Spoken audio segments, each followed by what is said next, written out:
الجانب الثاني ربط الاستقالة من بعض الأطراف ومحاولة توظيفها لميول رياضية معينة، هذا يعني حقيقة أنا رصدت بعض ردود الفعل ما في شك غير صحيح للأسف الشديد.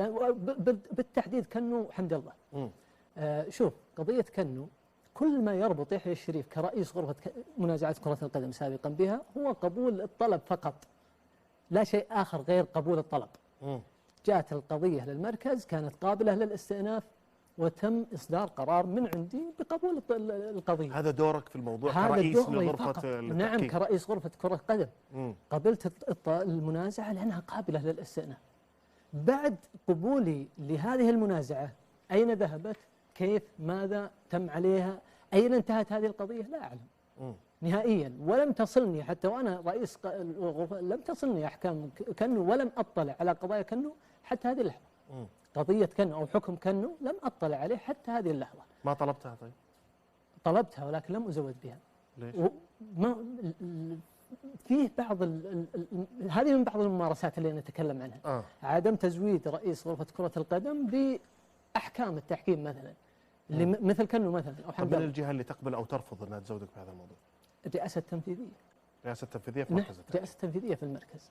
فأنا أقول لك إنه قضية من يترأس هذه الرئاسة بس معلش دكتور؟ اللي هو الدكتور باسم؟ لا الدكتور باسم هو رئيس مجلس. رئيس مجلس، أي عشان نفهمها. اي نعم. فأنا أقول لك هذه القضية حتى تكون أنت المشاهد الكريم يعني متطمئن لا علاقة لي بها نهائيا. بل شوف في منتصف قضية كنو أنا قدمت استقالة الثالثة كانت في منتصف قضية كنو بالضبط، يعني بعد بالتحديد ما تم نشر بيان اللي هو تعديل المادة 29. بعد إصدار البيان هذا أنا ما أعرف، مثل ما عرفت عنه في الصحافة أنت وبقية الزملاء أنا أعلنت عنه. ممتاز. فبعد صدور البيان أنا قدمت استقالتي الثالثة.